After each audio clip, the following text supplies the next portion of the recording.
Oke, baik. Sebelumnya saya ulang kembali, perkenalkan, nama saya Adrian. Jadi saya di sini selaku kepala IT dan juga kepala multimedia di kampus kita. Saya akan membawakan atau menjelaskan seperti apa itu SIMAKAT untuk mahasiswa dan seperti apa juga KRS-nya. Seperti yang dilihat untuk di tampilan awal SIMAKAT ini, mungkin ada yang bertanya lewat mana harus saya akses untuk SIMAKAT-nya. Sahabat Witara bisa akses melalui website kampus kita. Jadi sahabat Witara tinggal catat aja untuk website kampus kita sendiri itu stikeswnpalu.ac.id. Saya ulangi, stikeswnpalu.ac.id. Jadi semua aplikasi yang ada di sistem kampus kita itu semuanya ada di website kampus kita, ada dari PMB, SIMAKAT, eLibrary, WINAP, eJournal maupun Sister Dikti. Jadi jika mahasiswa ingin mengakses SIMAKAT, silahkan pilih SIMAKAT. Nanti akan diarahkan ke halaman selanjutnya untuk mengakses SIMAKAT mahasiswanya. Setelah masuk ke halaman SIMAKAT, pilih halaman login, lalu pilih mahasiswa. Sudah masuk ke tampilan awalnya.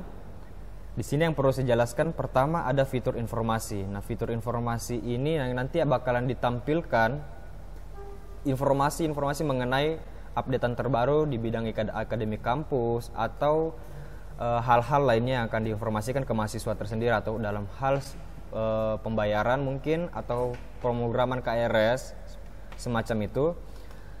Dan selanjutnya pertanyaannya, di sini ada halaman login, username dan password. Pertanyaannya, di mana saya mendapatkan password untuk login ke SIMAKAT, Pak? Caranya gampang. Sahabat Witara cuma perlu diperhatikan di bagian cek kode akses. Jadi di bagian cek kode akses ini sahabat Witara pilih, nanti akan diarahkan untuk memasukkan nomor induk mahasiswa. Jadi di sini sahabat Witara masukkan NIM-nya mahasiswa sendiri. Contohnya saya memasukkan NIM-nya saya 12345.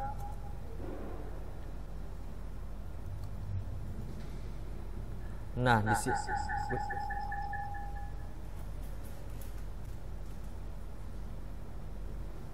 Oke.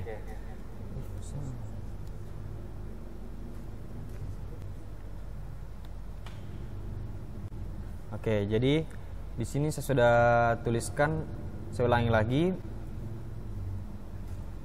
Pertama masuk ke bagian cek kode akses, lalu masukkan NIM-nya sahabat Witara. Sebagai contoh, jadi di sini NIM-nya mahasiswanya 12345, ada namanya tertera, program studinya, dan kode aksesnya. Nah, kode akses tersebut inilah yang digunakan untuk mengakses SIMAKAT-nya mahasiswa. Tetapi di sini karena saya sudah mengubahnya, sehingga kode aksesnya lagi tidak dapat digunakan. Jadi kalau untuk sahabat Witara yang baru menggunakan SIMAKAT, memakainya kode akses. Nah, yang perlu dicatat adalah kode akses ini dapat berubah-berubah. Jadi tidak menetap akan seperti terus. Pertanyaannya,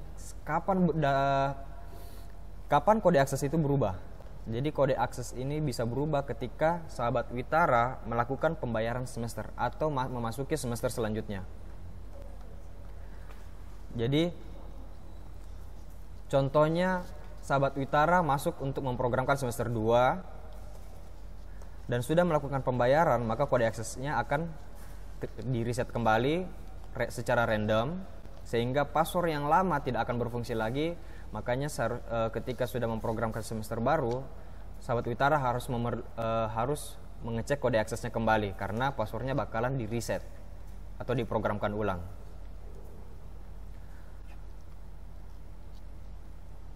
Lalu kita lanjut, kita akan login ke dalam SIM akad mahasiswanya.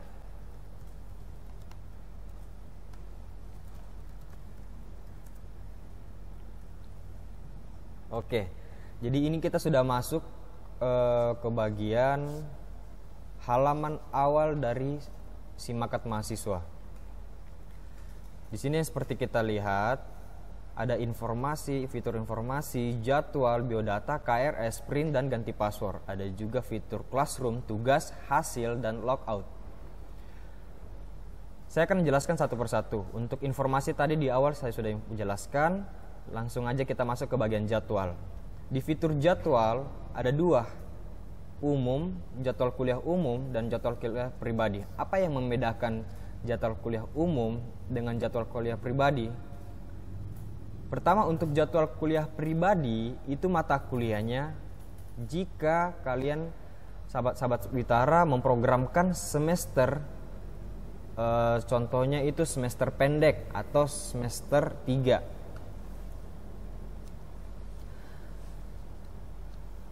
Jadi ketika sahabat Witara memprogramkan semester pendek atau misalnya mengulang mata kuliah yang lalu-lalu dengan catatan semester pendek, maka untuk melihat jadwal kuliahnya yaitu jadwal kuliah pribadi. Tetapi kalau sahabat Witara memprogramkan secara umum atau pada normal pada biasanya, maka sahabat Witara melihatnya untuk jadwal kuliah umum. Di sini bisa sahabat Witara cek harinya apa, mata kuliahnya apa, lalu lakukan search, maka mata kuliahnya akan muncul seperti di tampilan ini. Jadwalnya semuanya kelihatan, hari Sabtu, hari Jumat, bla bla bla dan yang lainnya. Semuanya tertera dari kelas, nama dosen yang bersangkutan. Oke.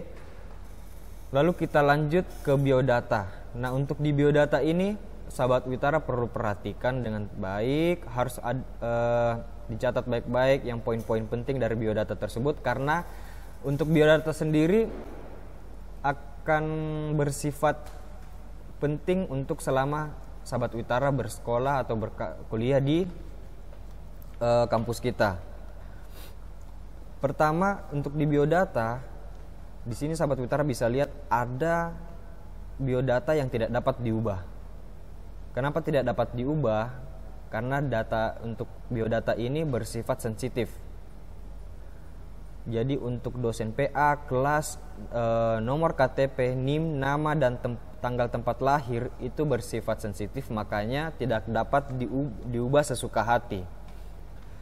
Oleh karena itu ketika di awal pendaftaran sahabat Witara harus mengisi seperti nama atau tempat tanggal lahir itu sesuai dengan ijazah terakhir atau KTP.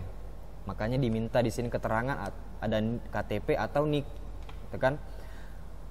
Pertanyaan, kalau seandainya namanya salah atau tempat tanggal lahirnya salah, gimana memperbaikinya sedangkan tidak disediakan untuk memperbaiki data tersebut? Caranya mudah, tinggal menghadap saja ke bagian BAK lalu mengajukan perbaikan data, perbaikan biodata, maka di saat itu pun biodata sahabat Witara bisa dilakukan perubahan atau dilakukan perbaikan. Kenapa harus sesuai dengan ijazah atau KTP? Karena ketika lulus atau selesai dari kampus kita, di bagian lembaga pendidikan akan mengecek nama sahabat Witara apakah sesuai dengan KTP atau sesuai dengan ijazah. Kalau misalnya tidak sesuai, akan dianggap tidak pernah bersekolah di kampus kita atau di kampus Tikes UIN Palu. Oleh karena itu harus namanya sesuai dengan ijazah atau sesuai dengan KTP. Gitu. Lalu lanjut ke bagian biodata yang lain. Kalau untuk biodata lain, pengisiannya sama seperti pada umumnya kita mengisi biodata. Tetapi yang perlu dicatat di sini adalah dalam hal biodatanya mahasiswa untuk nomor handphone itu tidak diisi atau tidak diterterakan yang namanya angka 0. Jadi contohnya pada umumnya kan nomor 0812 seperti itu. Tetapi angka 0-nya akan dihilangkan. Kenapa? Karena sudah tertera yang namanya plus 62. Itu kode untuk nomor telepon di negara kita. Nah, untuk lanjut lagi untuk email. Kalau email tidak masalah, mau kosong mau ada isinya tidak masalah. Lalu lanjut untuk pengisian biodata, tidak masalah untuk biodata yang lain. Dan lanjut lagi untuk di bagian biodata orang tua, ayah, ibu, atau wali. Yang perlu dicatat itu untuk biodata orang tua di bagian nomor handphone juga. Di bagian nomor handphone, jika status orang tua hidup, maka diharuskan mengisikan nomor handphonenya. Kemarin ada yang bertanya, kalau orang tua saya tidak memiliki handphone atau tidak memiliki nomor, tetap harus diisi dengan catatan nomor telepon itu yang penting dapat dihubungin. Boleh mengatasnamakan ayah atau ibu, tetapi nomor handphonenya harus tetap bisa dihubungin. Artinya di situ atas nama ayah, tetapi nomor handphonenya om mungkin, tante, tidak masalah, yang penting dapat dihubungi. Dan jika statusnya mohon maaf meninggal, maka nomor handphone sendiri bisa diisi kosong atau angka 0. Angka 0 atau dikosongkan saja sama saja. Jadi lanjut lagi ke biodata yang lain, diisi seperti pada umumnya. Begitu pula di biodata ibu, sama juga jika berstatus hidup harus diisi, jika berstatus meninggal bisa dikosongkan saja.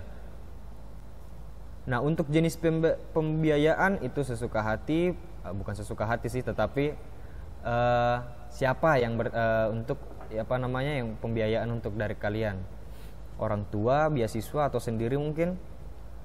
Nah, untuk penanggung jawab itu perlu diperhatikan juga. Kalau seandainya ayah, oke. Dan kalau andai kata sahabat Witara memiliki wali, bukan ayah atau ibu, tetapi om mungkin, jadi makalah yang dipilih adalah wali.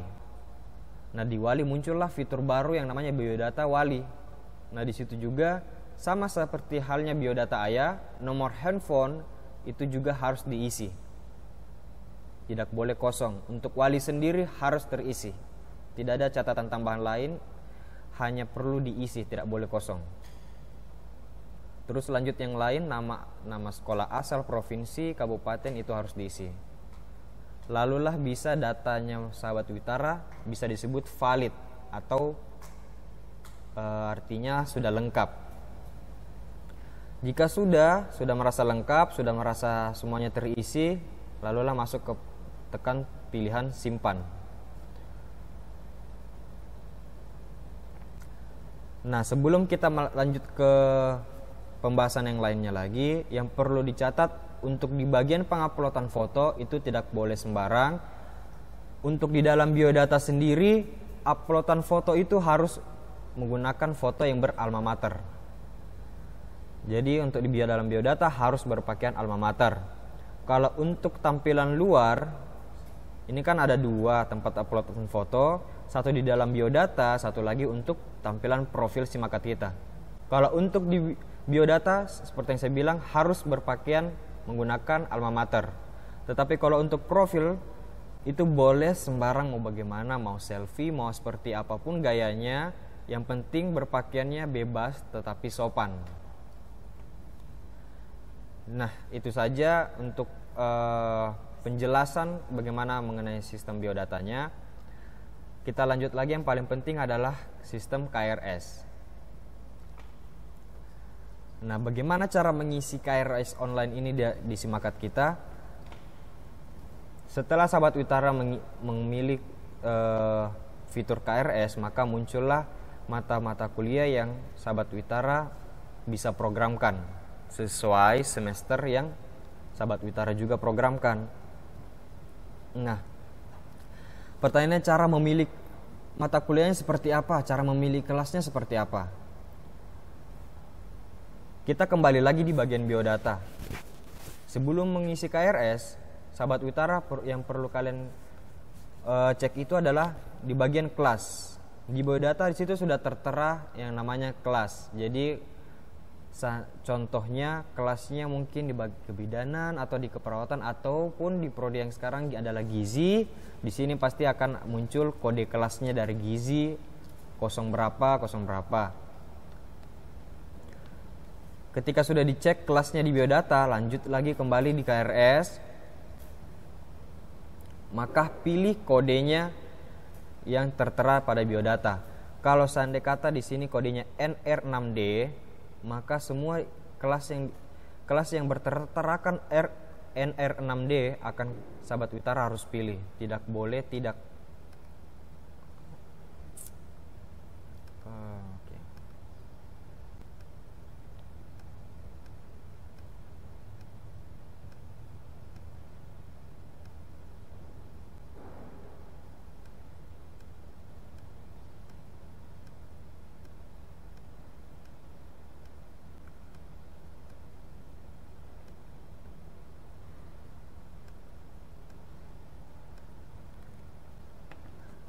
Oke, contoh di sini saya sudah memilih semua mata kuliah yang berkelas yaitu NR6D. Di sini yang perlu dicatat adalah pertama, sahabat Witara yang perlu dipastikan adalah untuk di semester ini apa saja yang diprogramkan. Walaupun di sini tertera ada banyak mata kuliah seperti yang sekarang dilihat, ada banyak mata kuliah yang terprogramkan. Pertanyaannya, apakah memang untuk semester ini? Nah, sahabat Witara perlu perhatikan juga. Jadi makanya diperhatikan mata kuliah yang diprogramkan itu apa, lalu disesuaikan kelasnya. Kalau misalnya bahasa Inggris, lalu kelasnya NR6D, baru boleh dipilih. Jadi seandainya kata seperti di sini, praktek KMB. Untuk di semester yang sekarang, semester 1, saya tidak memprogramkan praktek KMB. Ya jangan dipilih, walaupun kelasnya yaitu NR6D. Seperti itu. Kalau memang itu diprogramkan juga, barulah dipilih. Setelah sudah yakin dengan apa pilihan KRS-nya, sudah yakin dengan mata kuliah yang ingin diprogramkan, barulah masuk ke tahap scroll aja paling bawah, langsung masuk ke bagian proses KRS. Nah, di sini kenapa saya tidak bisa proses KRS?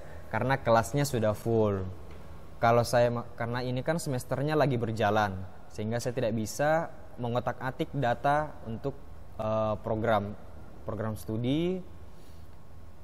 Jadi di sini bisa dilihat, yang penting setelah sahabat Witara memprogramkan semuanya, sudah memilih mata kuliahnya, langsung aja pilih ke bagian bawah, lalu masuk ke bagian proses KRS. Nah, setelah diklik itu namanya proses KRS, sahabat Witara langsung masuk ke bagian fitur kunci KRS. Nah, di sini kenapa tampilannya kosong? Kenapa? Karena saya di sini tidak bisa memprogramkan apapun. Saya di sini tidak bisa memprogramkan apapun. Contoh, mungkin sahabat Witara mungkin bingung bagaimana tampilan kunci KRS-nya. Kalau gitu saya atur sebentar agar bisa dilihat contohnya seperti apa.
Oke.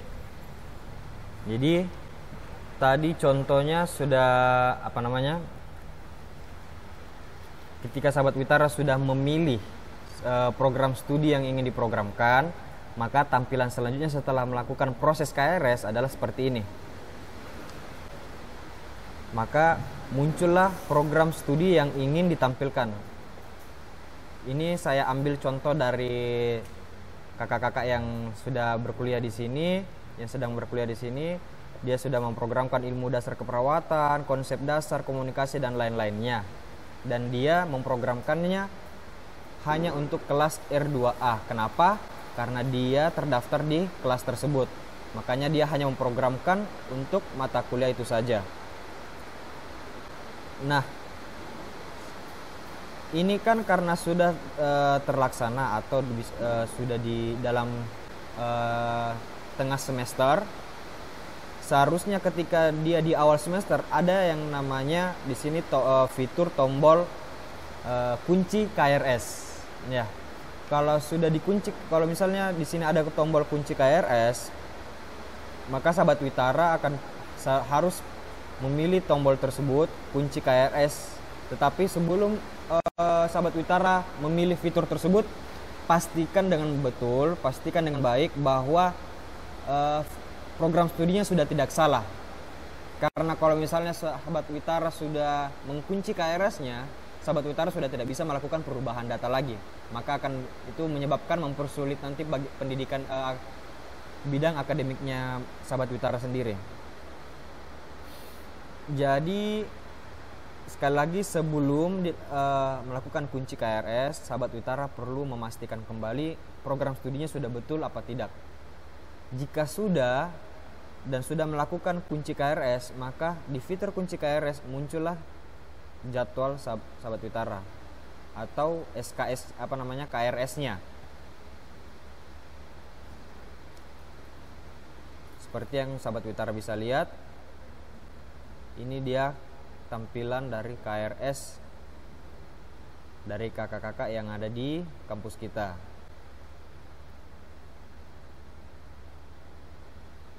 Oke, sampai sini kita lanjut lagi ke fitur yang lain, yaitu fitur print. Kalau untuk fitur print ini dia hanya fitur untuk menampilkan sebenarnya. Jadi untuk di sini ada status biodata, KRS, KHS, dan transkrip nilai. Fitur print ini hanya untuk mencetak seperti biodatanya sahabat Witara, KRS-nya, KHS-nya, transkrip nilai. Jadi kalau sahabat Witara ingin mencetak KRS-nya atau KHS dan transkrip, itu kan biasanya diminta oleh dari pihak BHK, mungkin dari pihak mana memintanya bahwa kalau cara mencetaknya itu ya tinggal masuk ke Simakat, masuk ke fitur print, lalu pilih yang mana ingin dicetak. Caranya gampang, seandainya saya mau mencetak KRS. Setelah saya pilih, masuk ke bagian KRS, cari tahun akademik yang ingin saya cetak. Contohnya 2019-1. Nah, muncul. Setelah muncul KRS-nya, lalulah langsung pilih persiapan print. Di persiapan print langsung muncul logo dengan kopnya kampus kita. Lalulah tekan yang namanya print. Nanti dia akan langsung mencetak sendiri. Oke, langsung masuk lagi ke bagian fitur ganti password. Untuk ganti password, sahabat Witara seperti ketahui pada umumnya untuk ganti password itu ya mudah lah. Sahabat Witara pasti sudah biasa mengubah password. Jadi kita lanjut lagi untuk di bagian fitur. Nah, di sini ada yang namanya classroom. Mungkin ada yang bertanya, classroom itu apa sih Pak? Ya, classroom ini adalah fitur. Gak kedengaran? Gak kedengaran? Gak kedengaran? Gak kedengaran kan? Gak kedengaran.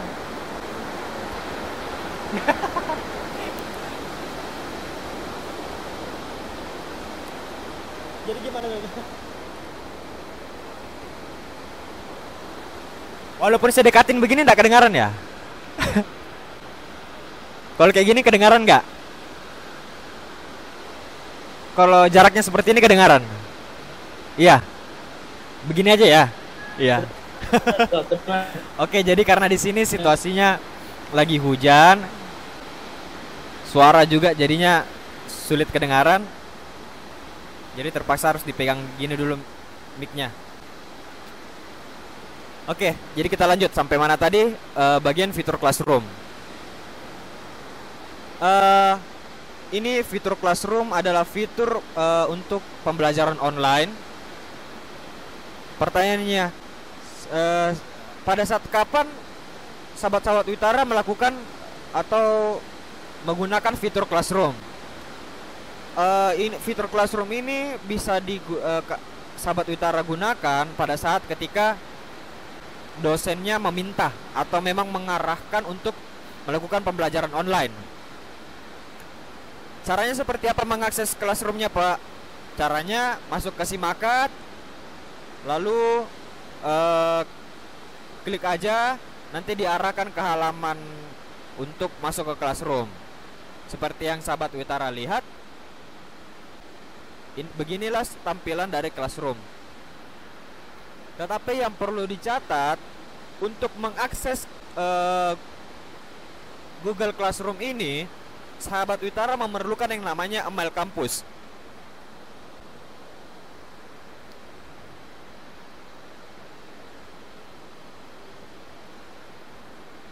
Sahabat, kedengaran ya? Jadi sebelum sahabat Witara mengakses Google Classroom, sahabat Witara harus memiliki yang namanya email kampus. Pertanyaannya, di mana saya mendapatkan email kampus, Pak? Di mana saya bisa membuat email kampus?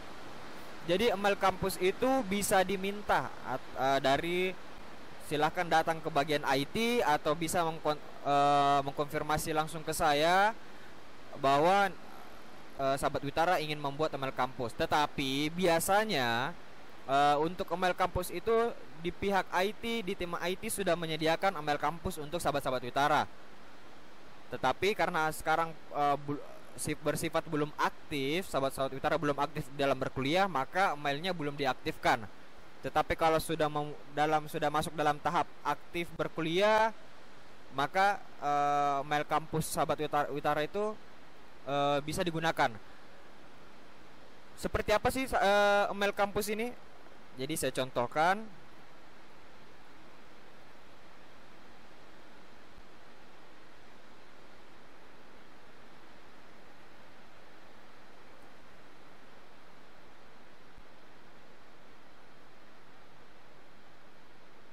Oke, jadi ini fitur untuk email kampus. Nah, kita ambil contoh untuk NIM ini. Nah, jadi yang untuk email kampus, sahabat Witara perlu catat, yaitu yang perlu diingat cuma NIM. Jadi yang perlu diingat adalah NIM. Baru untuk ekornya, untuk ekor emailnya itu semuanya sama, yaitu @stikeswenpalu.ac.id yang seperti sahabat Witara lihat. Ini ekor dari email kampus kita, yaitu @stikeswenpalu.ac.id. Jadi yang perlu ditulis cuman NIM-nya sahabat Witara, lalu @stikeswenpalu.ac.id. Itu untuk email masing-masing mahasiswa. Pertanyaannya, passwordnya di mana, Pak? Nah, passwordnya pada umumnya atau pada awalnya akan bersifat Witara 123. Seperti ini tulisannya, Witara 123. Biasanya saya menerapkan passwordnya Witara 123 untuk pada akses awal, tetapi sahabat Witara bisa merubah sesuka hatinya. Nah, ketika sahabat Witara sudah memiliki email kampusnya, barulah sahabat Witara bisa mengakses yang namanya Classroom. Jadi email kampus ini bersifat penting juga ya, karena kenapa? Bukan hanya bersifat pada pembelajaran online seperti classroom, tetapi dalam hal tagihan atau pembayaran kuliah kita itu juga menggunakan email kampus. Seperti misalnya mungkin sudah pernah dijelaskan dari bendahara cara melakukan pembayaran online yang biasa disebut virtual account. Nah, virtual account itu membutuhkan yang namanya email kampus. Jadi kalau sahabat Witara misalnya tidak menggunakan email kampus itu, sahabat Witara tidak akan bisa melakukan pembayaran kuliah seperti SPP mungkin, atau skripsi, atau praktek-praktek yang lainnya. Oleh karena itu makanya disaranin mulai dari awal masuk perkuliahan sudah memproses yang namanya email kampusnya. Kalau seandainya email kampusnya belum bisa diakses, segera menghadap ke bagian IT atau ke sayanya langsung untuk diproses agar bisa dibuatkan email kampusnya, agar bisa sistem akademiknya dan pembayaran kuliahnya itu bisa lancar tanpa ada kendala. Oke, seperti itu dia dari untuk apa itu email kampus, apa itu classroom. Sebenarnya masih banyak penjelasan lagi untuk mengenai classroom sendiri dan untuk email kampus sendiri, tetapi nanti di lain hari kita akan ketemu, saya akan jelaskan bagaimana penjelasan-penjelasan lainnya. Jadi untuk persingkat waktu, kita masuk lagi ke fitur yang lain ya dulu, yaitu ada tugas. Ada tugas, ada fitur hasil. Fitur tugas ini apa? Fitur tugas ini adalah fitur dimana ketika dosen mengirimkan tugas. Jadi ini Simakat ini juga adalah fitur untuk pembelajaran online. Jadi Simakat ini bukan hanya untuk program KRS, bukan hanya untuk biodata atau hanya lihat-lihat KHS atau transkrip nilai kita, bukan. Tetapi di sini juga sudah ada fitur untuk pembelajaran online. Tetapi banyak dosen kita yang lebih nyaman menggunakan classroom atau yang seperti sekarang kita gunakan Zoom. Jadi fitur tugas ini adalah fitur pembelajaran online. Jadi nanti contohnya dosen mengirimkan tugas ke masing-masing mahasiswanya, nanti bakalan masuk di Simakatnya kita. Seperti ini, kakak-kakak kita sudah ada dia melaksanakan tugas. Seperti ini dia ada tugas, waktu masuk tugasnya kapan, deadline-nya kapan gitu. Dan ini adalah fitur detail. Detail ini untuk itu. Ini bisa dilihat dosennya siapa yang mengirimkan tugas, mata kuliahnya apa, jamnya, kelasnya, deskripsi, detail tugas apa. Oke. Di sini dia tidak bisa melakukan upload berkas karena waktunya sudah habis, deadline-nya seperti yang kita lihat di sini, deadline-nya sudah lewat, sehingga tidak bisa melakukan upload berkas atau upload file. Begitupun yang lain-lain tugas-tugas yang lainnya. Nah, seperti itulah untuk fitur tugas. Nah, bagaimana kalau fitur hasil? Kalau untuk fitur hasil kurang lebih sama. Tampilannya sama, cuman di sini yang membedakan bahwa di sini ada keterangan bahwa bilang ini hasil, ada juga yang on process, dan ada juga deadline perbaikannya. Jadi bisa dibuka filenya gitu kan. Sama dosennya siapa, mata kuliahnya siapa, bla bla bla yang lainnya. Oke, jadi seperti itulah bagaimana Simakat untuk sahabat-sahabat Witara. Dan untuk yang lainnya lagi sudah tidak ada. Cuman saya sarankan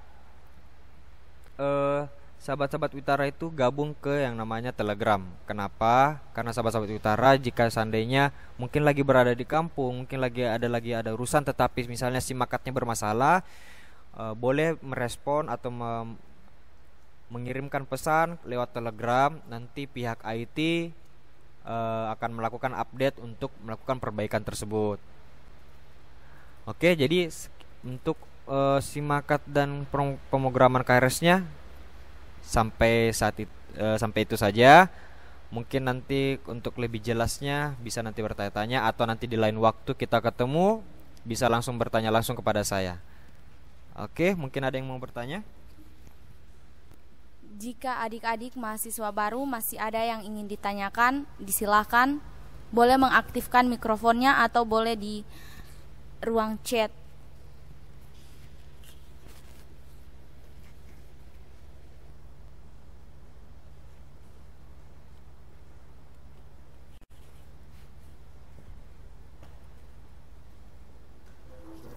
Disilahkan jika ada yang ingin bertanya.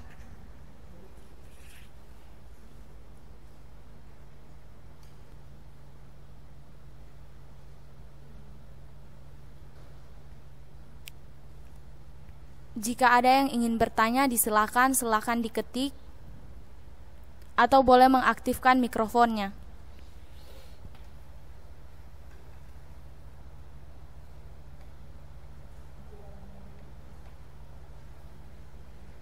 Yuk, yang kurang jelas coba ditanyakan saja, jangan sampai nanti mempersulit akademiknya sahabat Witara kalau di malu-malu bertanya atau bingung-bingung sendiri.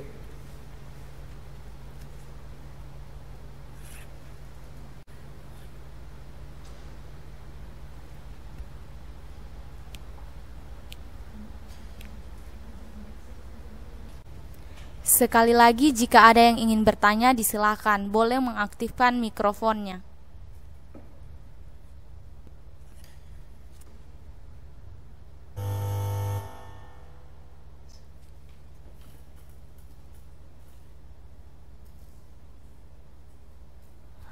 Mungkin ditutup aja kali. Jika tidak ada, saya akan tutup materi kita pada saat ini. Diucapkan terima kasih kepada Bapak Adrian yang telah memberikan materi. Wassalamualaikum warahmatullahi wabarakatuh dan selamat sore.